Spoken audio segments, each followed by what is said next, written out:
उत्तर प्रदेश की सरजमी से पहुंचे हैं। प्रोफेसर ज्ञानवर्धन करने वाले हैं और इतना ही नहीं 12 साल तक इन्होंने एमपी का सेवा भी दिया है। प्रोफेसर रामबख्श सिंह वर्मा साहब, जोरदार तालियों के साथ उनकी स्वागत करें और उनके सुने। एक्स एमपी हैं, एक्स एमपी उत्तर प्रदेश 12 साल तक रहे। धन्यवाद। मंच और मैदान में मौजूद बहुजन समुदाय के सभी भाई और बहनों, आप सभी को नमो बुद्धाय, आप सभी को जय भीम।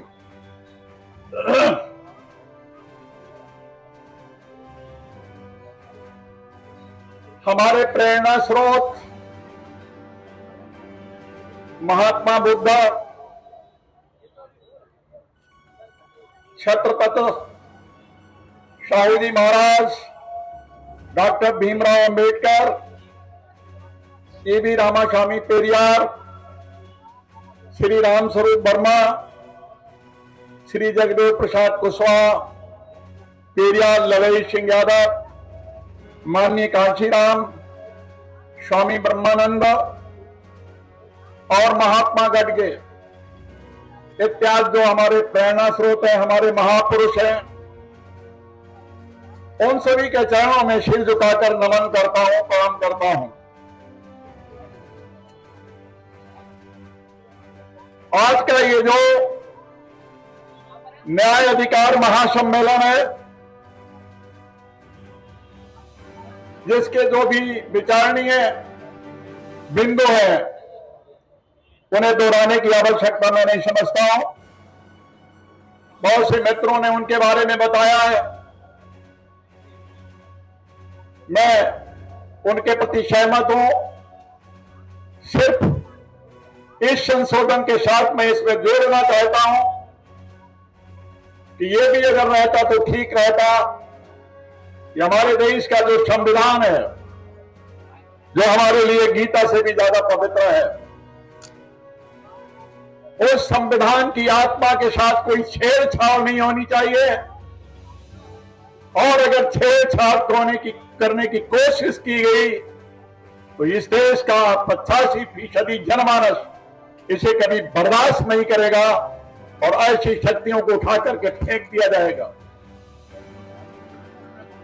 इसी के साथ इस संविधान में बहुत से जो क्लाजेज हैं, जो धाराएं हैं, उपधाराएं हैं, जो इस देश के बहुजन समुदाय के हित के लिए, कल्याण के लिए जिनका उपयोग होना चाहिए था, कानून बनाकर इन वर्गों को जो संरक्षण मिलना चाहिए था और इस देश में तानाशाही ना आ पाए, इसके लिए भी बहुत सी धाराओं का इस्तेमाल होना चाहिए था, जो अभी तक इन सरकारों ने नहीं किया। मैं मांग करता हूं कि ऐसी धाराओं और उपधाराओं का इस्तेमाल करके उस पर तत्काल कानून बनाया जाए, उसे एग्जीक्यूट किया जाए, जैसे बहुसंख्यक समाज के कल्याण के लिए कानून भी बने और उसको ठीक से कार्यान्वित किया जाए। मित्रों, मैं कहना चाहता हूं कि असमानता, सामाजिक भेदभाव और इनसे उत्पन्न होने वाला अन्याय और अत्याचार, ये कोई आजकल की समस्या नहीं है, ये युगों युगों से चलती आई है। ये त्रेता में भी हुई है, द्वापर में भी हुई है और कलयुग में भी सर्वत्र देख के ही पड़ता है कि जो बहुजन समाज है, जो समाज का वो वर्ग जिन्हें जानबूझ करके पिछड़ा रखा गया, जिन्हें शिक्षा से, स्वास्थ्य से, समृद्धि से वंचित रखा गया, ऐसे लोगों के साथ में आज भी छल किया जा रहा है।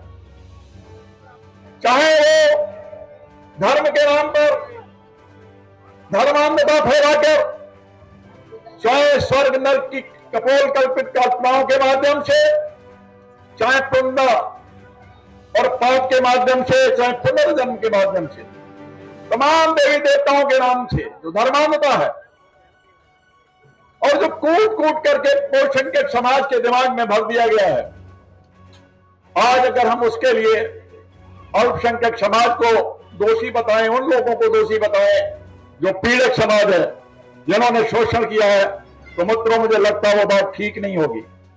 क्यों? आज तो संविधान में अधिकार हमें मिला है। आज उस संविधान की जो संगत धाराएं हैं उन्हें प्रयोग करने से रोका किसने है? और अगर हम नहीं कर रहे हैं, इसका मतलब है कि हम अभी भी सोए हुए हैं, अभी पर्याप्त रूप से जागे नहीं हैं। कई बार मित्रों लगता है ये विडंबना है, और कितनी विडंबनाएं हैं हमारे सामने जिनका वर्णन किया जाए तो मैं समझता हूं एक बहुत आख्यान बन जाएगा। एक अकेले डॉक्टर भीमराव अम्बेडकर ने, अरे उन्होंने कौन सी नहीं कुर्बानी दे दी। उनका बेटा मृत्यु शैया पे पड़ा हुआ था, उसका अंतिम संस्कार होने को था, और अपने भाई से कहते हैं इसका अंतिम संस्कार तुम करना। मैं तो चला विलायत में खोजने के लिए, आखिर हिंदू समाज के लोग हिंदू समाज के गरीब लोगों के ऊपर जुल्म क्यों करते हैं। और वो चले गए, अपने बच्चे के लाश को छोड़ करके इंग्लैंड चले गए थे, जहां से खोज के लाए कि ये जो भेदभाव है, ये ऊंच नीच है, इसके लिए अगर कोई कारण है तो मनुस्मृत है। और उसी मनुस्मृत को उन्होंने 25 दिसंबर 1927 को सार्वजनिक रूप से महाराष्ट्र के एक शहर में जलाया था। मित्रों, हम क्यों नहीं अनुसरण करते हैं? यह अनुकरणीय कदम है अकेले डॉक्टर भीमराव अम्बेडकर ने जितना किया है। अगर उसका हम 100वां हिस्सा, हम में से प्रत्येक व्यक्ति 100वां हिस्सा, अरे 100वां हिस्सा छोड़ दो, 1000वां हिस्सा भी हम अपने समाज के लिए खर्च करें तो मेरा विश्वास है मित्रों 2024 में मनवादियों की सरकार बनेगी नहीं कभी मित्रों, अगर एक साथ हम लोग खड़े हो जाएं, 1000वां हिस्सा भी खर्च करें। आखिर इसके लिए रास्ता क्या है? और रास्ते तो बहुत ही स्पष्ट है, रास्ता वही है जो हमारे महापुरुषों ने बताया है। डॉक्टर भीमराव अम्बेडकर ने कहा शिक्षा शेरनी का दूध है, जो पिएगा दहाड़ेगा। अरे शिक्षा प्राप्त करने से कौन मना करता है? आज तो हमें आजादी है, एक जमाना था जब हम शिक्षा प्राप्त ही नहीं कर सकते थे, हम ग्रंथ पढ़ ही नहीं सकते थे। अगर पढ़ते तो कानों में पिघला हुआ शीशा भरवा दिया जाता था, पढ़ने पर शायद जीभ कटवा दी जाती थी। कितने कितने अत्याचार थे। आज तो समानता है, और आज भी अगर हम नहीं पढ़ पा रहे हैं तो आज उन मनवादियों की गलती नहीं है, गलती हमारी। हमें अपने आप में झांक करके देखना पड़ेगा, अपनी इस कमी को दूर करना पड़ेगा। कहा था डॉक्टर भीमराव अम्बेडकर ने शिक्षित है दो, शिक्षित होने के बाद में संगठित बनो, और संगठित शक्ति से संघर्ष करो अपने अधिकारों के लिए। और कहा था उठो दलतो पिछड़ो, उठो एकमत होकर के सत्ता के केंद्रों में कब्जा करो। कहा था कौन उस बात को, कौन आज इसे सुनता और कौन उसका अनुसरण करता है? मैं नहीं मानता ये मनवादियों की गलती है, ये गलती हमारी और आपके समाज की है जो अपने अधिकारों का इस्तेमाल नहीं करते हैं। कहा था राम मनोहर लोहिया ने, ये बताया गया है जिंदा लोगों का सम्मेलन है, जिंदे लोगों का सम्मेलन है, ये जिंदे लोगों का सम्मेलन है। इतनी बड़ी व्यवस्था की गई, इतना खर्च किया गया, और कुर्सियां अधिकतर यहां पर खाली हैं।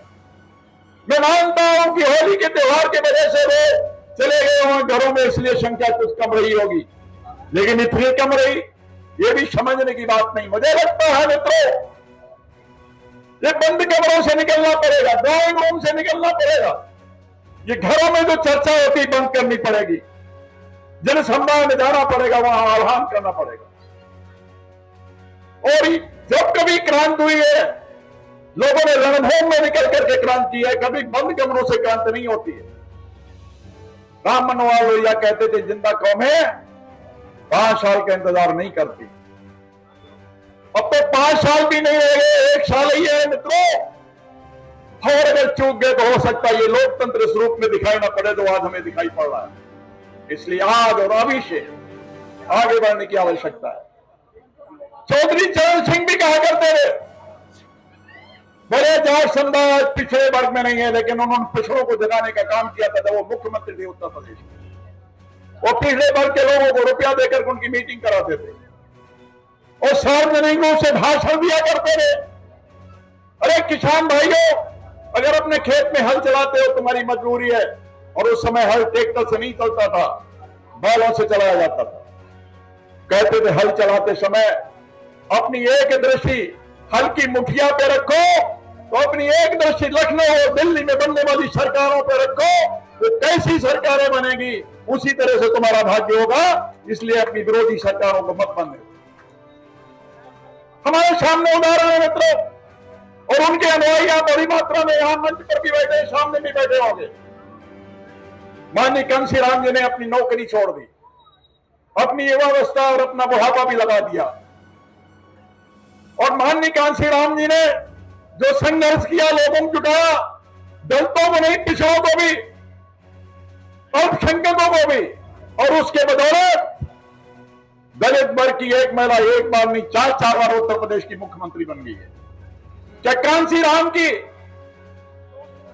उनका जो बलिदान है, उनका जो त्याग है, उनका जो संघर्ष है, उनकी जो संगठन शक्ति है, क्या उस रास्ते पे कोई चल रहा है आज? और नहीं चल रहा है तो जब तक चलोगे तो आज सत्ता प्राप्त नहीं होगी। एक समय था, बहुत दिनों तक उत्तर प्रदेश में पिछड़े दलितों के हाथ में सत्ता थी, वो सत्ता निकल गई, निकलती जा रही है, लेकिन लोग समझ नहीं पा रहे हैं। ये समझने की आवश्यकता है। मित्रों, मैं जानता हूं मेरा समय कम है, मैं पहली बार आपके सामने बोलने के लिए खड़ा हूं, शायद मुझे आप ठीक से जानते भी नहीं होंगे। मैं भी पिछले बार का हूं। प्रोफेसर रामबख्श वर्मा मुझे कहते हैं मैं एक महाविद्यालय के प्रिंसिपल से रिटायर हुआ हूं। मैं भी भारतीय जनता पार्टी से राज्यसभा में 12 वर्ष तक सांसद रहा हूं, राज्यसभा का सचेतक रहा हूं, पार्लियामेंट्री पार्टी का सेक्रेटरी भी रहा हूं, उत्तर प्रदेश में भारतीय जनता पार्टी का उपाध्यक्ष भी रहा हूं। मैं भारतीय जनता पार्टी की रीति को ठीक से जानता हूं। भारतीय जनता पार्टी उसको सिर पे बिठालती जिससे काम होता है, और काम निकल जाता है तो जिस तरह से पके हुए आम को चूस करके गुठली को फेंक देते हैं, ऐसे उस व्यक्ति को निरर्थक समझ करके फेंक दिया जाता है। और पार्टियों में भी है, और पार्टियों में भी है, लेकिन भाजपा में बहुत अधिक है, जो मैंने निकट से समझा है। और ये भी समझा है, दूसरी पार्टियों की बात अलग है, किस तरह की पार्टियां, उसके बारे में मैं नहीं समझता हूं, यहां कहने की आवश्यकता है। और पार्टियों की आलोचना करने के लिए हम लोग खड़े भी नहीं हुए। लेकिन एक बात जरूर कहना चाहता हूं कि अभी भी समय है, सामर्थ्य बहुत है आप में, बहुत अच्छे यहां पर भाषण हुए हैं, लोगों के पास बौद्धिकता की कमी नहीं है, ज्ञान की कमी नहीं है। यहां हमारे पूर्व न्यायाधीश हाईकोर्ट इलाहाबाद ने साइमन कमीशन के बारे में बताया, ऐसे तमाम उदाहरण है। अरे इन अंग्रेजों का शासन अगर हिंदुस्तान में ना हुआ होता, हम भी पहले समझते बड़ा दुर्भाग्य, अंग्रेजों ने हमें गुलाम बना के रखा। लेकिन ये अंग्रेज थे जिन्होंने दलितों को कुर्सी पे बिठाने का अधिकार दिया। ये अंग्रेज थे जिन्होंने जिंदा जलाई जाने वाली महिलाओं की रक्षा की थी, सती प्रथा पे बैन लगाया था। ऐसे अनेक उन्होंने सुधार किए थे।